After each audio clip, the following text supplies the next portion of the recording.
Yeah, Pete, just obviously a short week. You guys have been good in these. What goes into the preparation, making the most of this, 4 days, 3 days, whatever you have?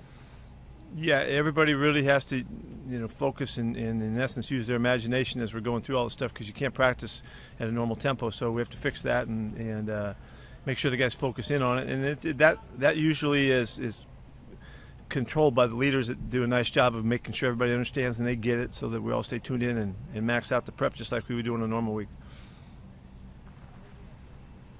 Corbin? Hey, Pete, the Rams have consistently been near the top of the league in play action percentage under Sean McVay. This year they're in the middle of the pack, but what do you think goes into quality play action defense, especially when you're playing against a well-coached defense? Yeah, well, there's things that you got to do well, and you have to read the cues, so that you get out into your drops and you turn your run techniques into pass rush techniques, and you got to make that transition. So that's where it usually starts, and then also just the fundamental part is staying on top, so you don't get fooled. Bob? Yeah, Pete, we don't have the injury report yet. What's the situation with Chris Carson? His neck has just been bothering him all week, and so we got to see how he is on game day. Okay. And anything new on Gerald Everett? Well, as Lloyd Christmas said, so you're saying there's a chance.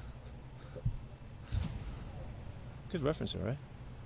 Appreciate that, yeah. Does anybody know who Lloyd Christmas is? There you go, okay. Michael Sean? Pete, to be clear on Gerald, did he test negative today and Tuesday? The answer to that question is yes and no. It depends on what test you're talking about. Keep going. I'll help you. Keep going. Did he test negative for COVID on Tuesday? He did. He did. Mesa testing. But that's not the PCR stuff. There's two different tests that we're taking. We're taking the quick return test, and then we take the one that goes to Burbank, and so that's why the answer is yes. He's tested negative every day in this week, okay, and that's what I'm saying. There's a chance he was negative on the PCR for today.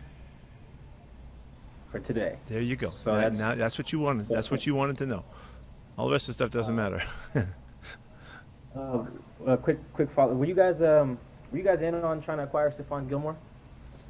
I've told you guys, and because it comes straight through what John's personnel department has always done, we're in on everything.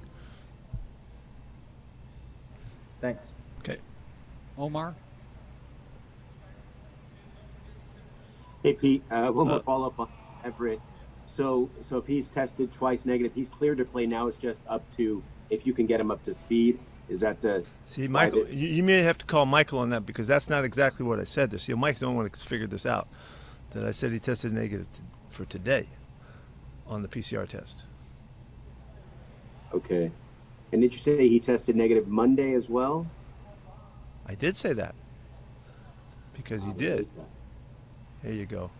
Now you're on it. Now you're on it. I don't know. I don't know why we're playing with such a serious thing, but that's where we are. Okay. You've always said that you play to the strengths of your players' strengths, and just in your slow start last season defensively, and then turning it around, and eventually becoming the number one defense in the second half, and your slow start this season. Are you still trying to figure out the strengths of your players? Especially as you kind of rely on more younger players, sort of nowadays. Always, yeah, always we are. And we do have some younger guys that we like moving in there, in and out, and all that. So we're developing. We're a work in progress, and it couldn't be more obvious that when we say that it can turn, and you can get a lot better if you keep working at it, and that's what we're going to try to do again. We had a really nice change in this game last week. We won 8 straight drives without giving up a point, and third down defense really came together, and that's a real positive step in the right direction. Thanks, Pete. Curtis? Yeah, Pete. Well, what's going on with D. Eskridge at this point? Did he have a setback with the concussion thing at this stage, like for him to be ruled out after the few weeks he's been out here? Curtis, it's not a setback. He was just trying to get back, and he had to do work to see where he was, and then the work gave us more information, and so we're still waiting for him to clear totally in all aspects, and we're really careful with this, and really want to make sure that we look after him and all that. So we're going to be patient and work our way through it. So it's unfortunate, but obviously he had a real serious concussion, and it's taken some extra time than maybe some of the normal ones, that if there's such thing as a normal concussion. What do you think, Mike? Is there one of those? I don't know. I don't know. Maybe it's the way I don't think so. it might be the way that I kind of regularly feel like I'm returning from a concussion. So I don't know what that means. Jackie, please. Hey, Pete, you touched on it on Monday, but what are you seeing out of Matthew Stafford now that he's in LA? Well, he's got a really good club around him. They have quickly turned their focus to making sure that they're maximizing what he can do, and they're really committed to his style of play. And then he's a fantastic football player.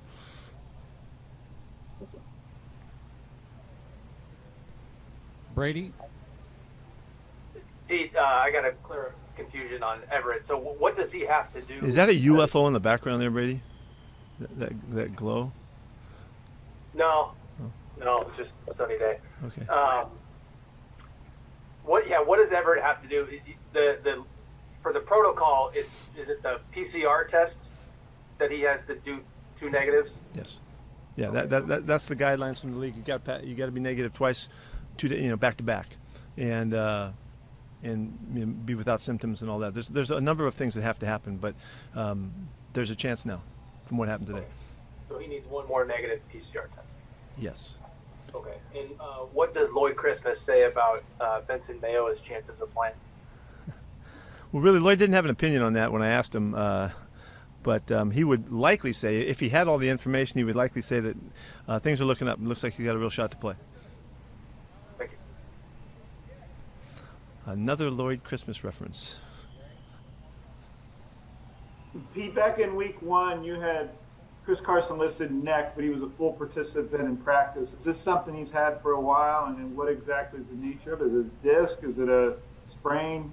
What's going on there? He has had a kind of a long-term, I guess it would be kind of a condition that he's dealt with, and sometimes it flares up and sometimes it doesn't.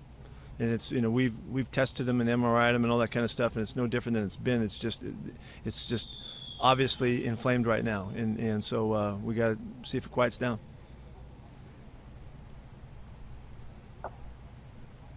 Anything else? All right. Thank you. Gotcha. See you guys.